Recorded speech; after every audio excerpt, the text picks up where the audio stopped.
मैं असेंबली में भी रहा, अब पार्लियामेंट में भी हूं, लेकिन सदन के अंदर नेता सदन और नेता विपक्ष दोनों का जो प्रोटोकॉल है वो सेम है। अगर नेता सदन खड़े होंगे तो उनको इंटरवीन करने के लिए बोला जाएगा, और नेता प्रतिपक्ष खड़े होंगे तो नेता प्रतिपक्ष के लिए भी माइक खोला जाएगा। लेकिन ये पहली मर्तबा हो रहा है कि जैसे ही नेता प्रतिपक्ष खड़े होते हैं वैसे ही या तो माइक बंद होगा या इजाजत नहीं दी जाएगी, जबकि परंपरा ये है कि नेता प्रतिपक्ष के खड़े होने के बाद स्वतः इजाजत मिलती थी। तो ये जो नेता प्रतिपक्ष को ना बोलने देने का वो रहा, उसी पर हंगामा रहा कि नेता प्रतिपक्ष को बोलने दिया जाए, और उसी हंगामे को लेकर के ये पहली मर्तबा हुआ कि प्रधानमंत्री जी का भाषण पार्लियामेंट के अंदर नहीं हो सका। जी। सुधांशु त्रिवेदी, क्या आपको लगता है कि आप राहुल गांधी को चांस ही नहीं देना चाहते थे, वो बोल ही ना पाए? कांग्रेस का आरोप है कि राहुल गांधी को बोलने नहीं दिया गया, उनका मजाक उड़ाने का प्रयास हुआ। देखिए, यह आरोप निराधार है। पहले 40 मिनट बोले थे, दूसरी बार में भी जब वो बजट पे भी बोले हैं तो भी आराम से पौन घंटे से ऊपर बोले हैं। राजनीति यह कहती है कि राहुल गांधी को बोलने दिया जाता क्योंकि भारतीय जनता पार्टी का बहुत लाभ होता। मुझे लगता है कि मोदी जी की लोकप्रियता और अमित शाह जी की रणनीति के बाद और हमारे कार्यकर्ताओं के परिश्रम के बाद यदि कोई एक फैक्टर है जो भारतीय जनता पार्टी के लिए बहुत लाभकारी सिद्ध होता है, वो होते हैं राहुल गांधी के वक्तव्य। मगर सदन की मर्यादा और संवैधानिक शुचिता यह कहती है कि सदन के पटल के ऊपर व्यवस्था के तहत बोलें। जैसे उदाहरण के लिए आप कोई किताब तभी कोट कर सकते हैं जब वो किताब पब्लिश हुई। जी। जब आपसे कहा गया कि ऑथेंटिकेट करना है, तो ऑथेंटिकेट करना एक प्रक्रिया है संसद में। आपने जो बोला है वो आप किताब प्रस्तुत करेंगे, एक फॉर्मेट है, उसमें आप सिग्नेचर करेंगे कि मैं यह प्रमाणित करता हूं। वो कह रहे हैं अभी ऑथेंटिकेट करता हूं। अरे अभी नहीं होता भाई, वो एक प्रोसेस है। जैसे एग्जांपल के लिए कोई बच्चा है, वो कहे कि मेरे नंबर कम आए हैं, तो वो कहे कि नहीं आपका रीचेक हो जाएगा, तो अभी करिए। नहीं साहब, वो स्क्रूटनी के फॉर्म के थ्रू आप आएंगे, then it will be rechecked and then it will be establish. तो प्रॉब्लम क्या हो रही है कि राहुल गांधी जी सिर्फ संसद में नहीं, संसद के अंदर या बाहर जिस ढंग की अमर्यादित, उच्छृंखल और उद्दंड भाषा का प्रयोग कर रहे हैं, वो अपनी पार्टी को नुकसान कर रहे हैं, हमें फायदा कर रहे हैं, अलग बात है। राजनीति का स्तर नीचे ले जा रहे हैं। इसलिए मैं एक लाइन कह देना चाहता हूं जो अगर उन्हें समझ में आए। आज के जमाने के सबसे अजीम शायर वसीम बरेलवी जी का एक शेर है, कौन सी बात कैसे किस तरह से कही जाती है, ये सलीका पता हो तो हर बात सुनी जाती है। ओके, जवाब, सलीका पता होना चाहिए। जवाब देखिए, सबसे पहली बात तो फॉलो करते हुए 40 देखिए, सबसे पहली बात तो कि 2 बार राहुल जी नहीं बोले, और 40 मिनट नहीं बोले, 40 मिनट में 50 बार इंटरवीन किया गया। और दूसरी बात, जो किस किताब का उन्होंने जिक्र किया, उस किताब के लिए बाकायदा नियम स्पीकर साहब ने दिए कि कोई उद्धत नहीं किया जाएगा। Next day Bharatiya Janata party के एमपी किताबें लहरा करके चरित्र हनन की बातें कर रहे थे, और जिस तरह की शब्दावली पूर्व प्रधानमंत्री के बारे में पार्लियामेंट के अंदर बोली जा रही थी, उस पंडित जवाहरलाल नेहरू के बारे में, जिस पंडित जवाहरलाल नेहरू के नीतियों के ऊपर आज देश खड़ा हुआ है, उस पंडित जवाहरलाल नेहरू के बारे में किस प्रकार की शब्दावली का प्रयोग किया गया, ये बहुत ही दुखद था। ये इंपॉर्टेंट है। फिर मैं एक्सपर्ट से सवाल ले रहा हूं। देखिए, दोनों बात कहना चाहता हूं। अय्याश बोला गया सदन के अंदर। देखिए, इस विषय पे आपको ही दिए इंटरव्यू में हमारे उन सांसद महोदय ने कहा कि उनके अनुसार तो किताबों में उससे भी ज्यादा आपत्तिजनक शब्द थे जो वो नहीं बोलना चाहते थे। और दूसरी बात है, जो किताबें कोट की गई वो सब पब्लिश्ड हैं और इनके नेताओं के द्वारा लिखी गई हैं। हाँ, जहां तक इन्होंने कहा कि पंडित जवाहरलाल नेहरू जी की नीतियों पे देश खड़ा है, पंडित जवाहरलाल नेहरू जी की नीतियों पे देश खड़ा नहीं था, देश पड़ा था। जब उनकी नीतियां उखड़ी हैं उसके बाद देश खड़ा हुआ। एग्जाम्पल देता हूं, 91 में खड़ा है। अब जवाब दीजिए। नहीं, एक मिनट। 91 में मनमोहन सिंह जी ने बतौर वित्त मंत्री नरसिम्हा राव जी की सरकार में जब खुली अर्थव्यवस्था लाए, उसके बाद भारत उभरा। यानी नेहरूवियन मॉडल ऑफ सोशलिज्म जब तक खड़ा था तब तक भारत दबा था 1.5%, 2% की ग्रोथ रेट और 10-12% की महंगाई में। और जब नेहरूवियन मॉडल उखड़ा और उखड़ के नीचे पड़ा, तब भारत की शक्ति का एक नया स्वरूप उठ के खड़ा पड़ा। जवाब, जब भारत आजाद हुआ तो भारत के पास खाने को नाज नहीं था। जो जानवरों को नाज दिया जाता है वो नाज इंपोर्ट होता था और वो खाते थे। पहनने के लिए कपड़ा नहीं था, वो कपड़ा बनवाने के लिए मिलें लगवाने का काम पंडित जवाहरलाल नेहरू की औद्योगिक नीति ने किया।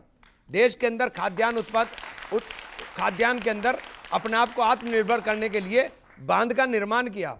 भागड़ा नेकल बांध विश्व का सबसे बड़ा बांध बना, नेहरू जी को अयाश कह दिया इन लोगों ने। एक मिनट साहब, भागड़ा नेकल बांध बना करके खड़ा किया, एम्स बनाए, और जब ये लोग पैदा भी नहीं हुए थे, हम लोग पैदा भी नहीं हुए थे, उन्होंने दब सपना देख लिया था चंद्रयान का, और चंद्रयान का सपना उस वक्त देख करके खड़ा किया। देखा उन्होंने, किया पूरा मोदी जी ने।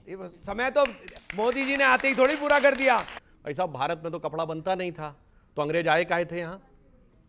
भूखे नंगे लोगों के लिए आए थे क्या? ढाका का मलमल, भारत का कपास, भारत के सूत के कपड़े, आप जाके पढ़िए, ग्रीक हिस्ट्री में लिखा है कि that has become the sinking ship of Greeks gold. यूनान का सारा गोल्ड यहां आता था क्योंकि भारत से ही सारे कपड़े जाते थे, मगर सब कुछ जवाहरलाल नेहरू जी के आने के बाद हुआ। अब मैं बताना चाहता हूं, एक मिनट सर, भाखड़ा नंगल बांध भारत का पहला डैम जो बना है, कृष्ण सागर डैम, वो महाराजा मैसूर ने 1920 में बनवा दिया। तब तक तो जवाहरलाल नेहरू राजनीति में आकर स्थापित भी नहीं हुए थे। मैं आपको बताना चाहता हूं, भारत का जो पहला हाइडल पावर प्रोजेक्ट है, शिव समुद्रम पावर प्रोजेक्ट, 1892, जवाहरलाल नेहरू 3 साल के थे। आपको पता है दुनिया में यूरोप के बाहर अगर पहला शहर था जिसमें स्ट्रीट लाइट आई, वो बेंगलुरु 1902 में, जवाहरलाल नेहरू 13 साल के थे। अब मैं बताना चाहता हूं, Indian institute of sciences Bengaluru कब बना? 1916 में। मिंटो आई हॉस्पिटल, दुनिया का पहला हॉस्पिटल, बेंगलुरु में 1913 में बना।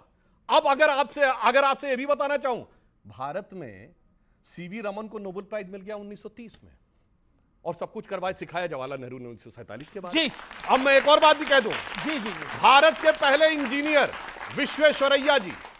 विश्वेश्वरैया जी जिनके की बर्थडे पे 15 मार्च को हम सब इंजीनियर्स डे मनाते हैं, वो भारत की आजादी से पहले ही उन्होंने भारत के अंदर इंजीनियरिंग को स्थापित किया था, जिनका नाम बोलने में राहुल गांधी जी हड़बड़ा गए थे, विश्वेश्वरैया बोले थे। अगर कहीं ये कह दिया जाता पूरा नाम बोलो, मोक्ष गुंडम विश्वेश्वरैया, तो पता नहीं क्या हो जाता। जी, जी। इसलिए ये चाचा जी ने जो टोपी पहनाई है कि सब कुछ हमने किया, सब कुछ हमने किया, सब कुछ बाद में किया, भाई साहब जिस समय भारत आजाद हुआ, एक फैक्ट बता देना चाहता हूं, चाइना के पास एयरफोर्स नहीं थी 47 में, चाइना की एयरफोर्स 49 में बनी है, हमारी एयरफोर्स 1932 से थी। चाइना के बाद उतनी बड़ी स्टैंडिंग आर्मी नहीं, सेकंड वर्ल्ड वॉर में 25 लाख सैनिक भारत के थे, मगर चाचा जी ने सब खत्म करके ऐसी हालत बनाई। पर आप तो कह रहे सुधांशु जी चाचा नेहरू ने कुछ करा ही नहीं, ऐसा तो नहीं है? मैंने किया नहीं, चाचा नेहरू ने काम नहीं किया, काम तमाम किया। ओके, काम नहीं किया, काम तमाम किया।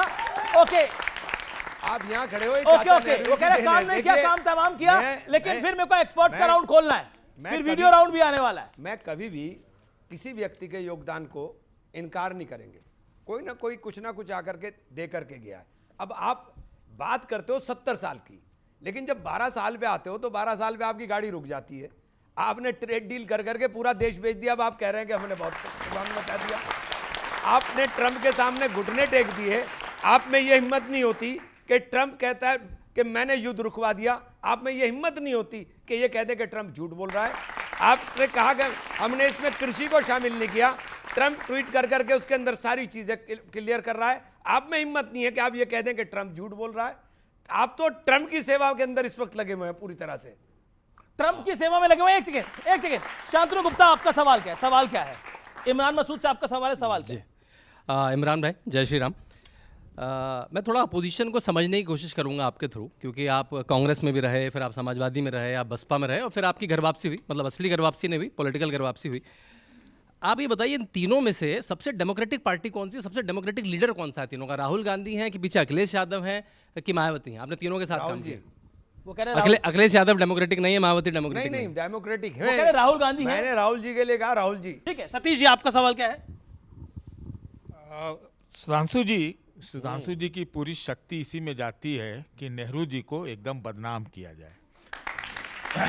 नेहरू जी, देखिए सुधांशु जी की सुने तो नेहरू जी ने कुछ नहीं किया, जो कुछ किया अंग्रेजों ने किया या फिर मोदी जी ने किया, बीच में वाजपेयी जी ने भी कुछ किया। क्या ये राजनीतिक विमर्श का ये सही बात है क्या? मुझे लगता है जब आप विश्लेषक हैं तो तथ्य पे बोलना चाहिए। मैंने कोई फैक्ट गलत बोला हो तो आपको काउंटर कर देना चाहिए।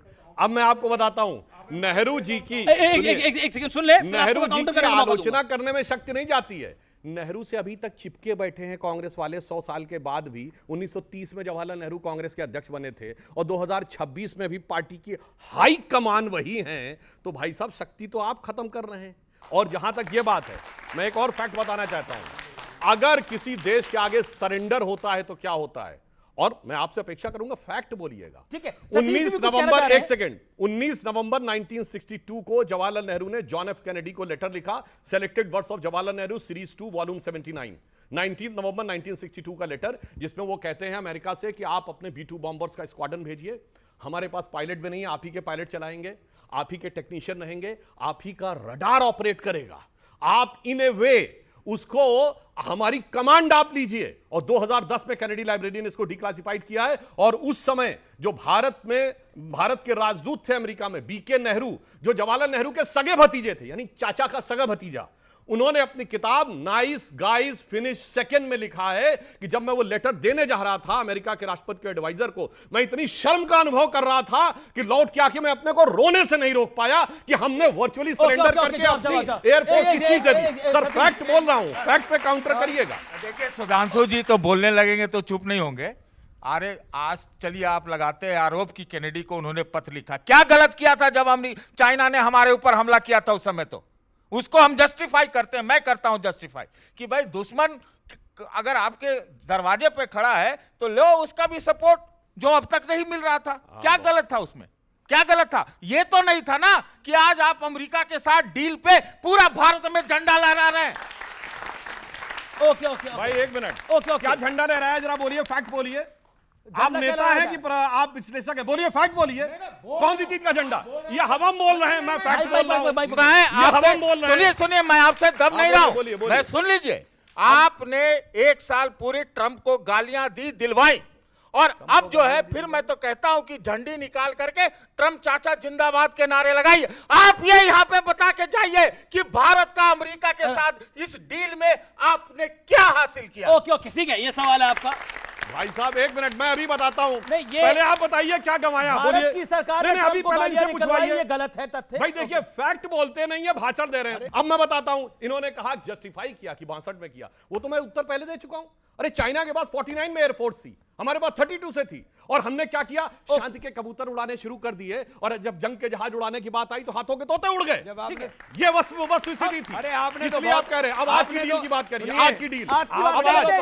आज सोनिया गांधी जी आज तो हैं, एक्टिव पॉलिटिक्स में हैं, उनके बारे में नटवर सिंह जो इनके विदेश मंत्री रहे, अपनी किताब one life is not enough में लिखते हैं कि एक पार्टी में सोनिया जी ने मुझे बुलाया और बुला के कहा कि मैं आपको विदेश मंत्रालय नहीं दे सकती, इसके लिए मेरे ऊपर बहुत दबाव है, और अमेरिका से दबाव है।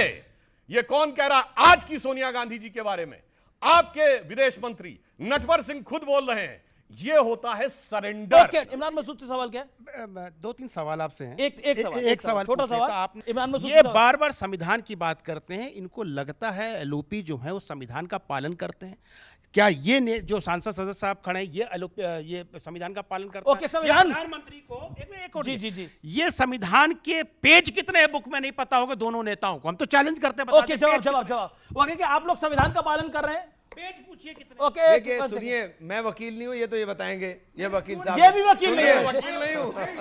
अरे शांति। जहां तक संविधान के मानने की बात है, देश कोई भी देश हो वो कानून से ही चलता है। लेकिन एलओपी मान कहां रहे? अरे आपके कहने से मान लेंगे। एलओपी मान नहीं क्या रहे। बात आप कह रहे हैं? आपके कहने से मान लेंगे। क्या नहीं मान रहे आप ये बताएंगे ना। अच्छा एलओपी क्या नहीं मान रहे? संसद को चलने दे रहे हैं? ये बताइए, संसद को चलने दे रहे संसद को अंदर हैं? सुबह उठ के आते हैं, बोलते हैं मैं ये बोलूंगा, ऐसे थोड़ी ना होता है। किसने कहा?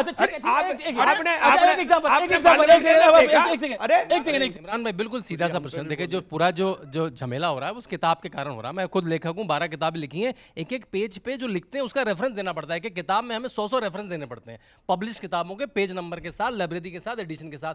अब पेंगुइन ने कह दिया मेरी भी किताबें पब्लिश हुई है, पेंगुइन से कि किताब पब्लिश नहीं हुई है। अब अनपब्लिश किताब को आप किसी को भी लेके आ जाए, पे कैसे बिक रही थी वो? कहीं नहीं बिक रही थी। प्री बुक लिख ऑर्डर था। दिया कि वो गलत है, उसने कह लिख दिया कि हम।